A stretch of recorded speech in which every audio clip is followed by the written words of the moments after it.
Jack Miller, rider Ducati Lenovo Team punya kesan positif terhadap rangkaian gelaran Pertamina Grand Prix of Indonesia. Ia dibuat terkagum-kagum dengan kehangatan para fans di Indonesia. Rider Australia ini memang gagal meraih podium pada gelaran MotoGP Mandalika, Minggu tanggal 20 Maret tahun 2022.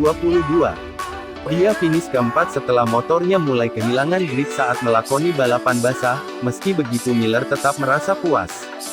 Sepanjang balapan, kecepatan saya konsisten, dan saya berhasil sedikit lebih cepat menjelang akhir, tetapi ketika saya mencapai batas saya dan menyadari bahwa saya tidak bisa berbuat lebih banyak, saya lebih suka mengatur balapan dan membawa pulang hasil yang bagus. Secara keseluruhan, ini adalah balapan yang positif, dan kami akan mencoba lagi di Grand Prix berikutnya, kata Jack Miller dalam keterangan resmi yang diterima Detik.com, Senin, tanggal 21 Maret tahun 2022. Lebih lanjut dalam blog pribadinya, Jack Miller biasanya kesal jika hanya finish di posisi 4. Karena peluangnya untuk merayakan kemenangan sedikit lagi. Biasanya saya kesal finish keempat, karena sudah dekat podium dan bisa merayakan sampanye, tapi di Indonesia sudah bahagia dapat tempat keempat karena bisa saja kehilangan lebih banyak lagi.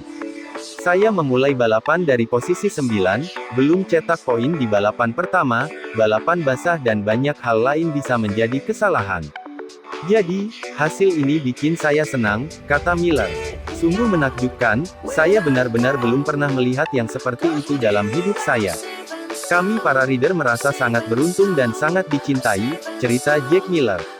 Atas hasil MotoGP Mandalika, Jack Miller berhasil mengoleksi 13 poin. Dia kini bertengger di posisi 11 klasemen sementara MotoGP 2022. Alberto Puig tuding Michelin biang keladi cederanya Marc Marquez. Manajer tim Repsol Honda, Alberto Puig, menyalahkan Michelin atas 4 kecelakaan yang dialami Marc Marquez sepanjang pekan balap MotoGP Indonesia di sirkuit Mandalika, Lombok, 18-20 Maret tahun 2022. Kecelakaan itu termasuk insiden yang terjadi di sesi pemanasan, Minggu tanggal 20 Maret tahun 2022, yang bikin Marquez absen. Marquez sejatinya tampil cukup kompetitif selama di Mandalika, namun ia terlihat sangat ngotot di tiap sesi. Total, ia mengoleksi 4 kecelakaan selama 3 hari di Mandalika, sekaligus 5 kali aksi, Safe. Namun, insiden yang paling parah adalah kecelakaan yang terjadi di tikungan 7 di sesi warp up lap pada Minggu pagi. Puig yakin kesialan Repsol Honda di Mandalika diakibatkan keputusan Michelin yang ia anggap aneh. Seperti yang diketahui, usai tes pramusim pada Februari, Michelin sebagai supplier tunggal ban MotoGP memutuskan membawa casing yang lebih keras akhir pekan lalu, casing yang tak lagi dipakai sejak seri Thailand 2018. Perasaan kami sama sekali tidak baik. Pertama, Marc mengalami banyak kecelakaan dan tak bisa balapan. Kedua, dalam tes pramusim, kami sangat cepat dan Michelin tiba-tiba mengubah bannya. Alhasil, motor kami jadi benar-benar berubah pula, ungkap Puig, mengingat Espargaro tercepat pada tes pramusim. Kami masih tak bisa sepenuhnya paham apa yang terjadi, dan kami akan diskusi mendalam dengan Michelin soal situasi ban. Dalam sebulan, kami berubah dari melaju sangat cepat, menjadi tertimpa situasi buruk seperti akhir pekan ini. Sangat sulit bagi rider kami tampil konsisten dan percaya diri. Kami tak bisa senang, tutur Puig.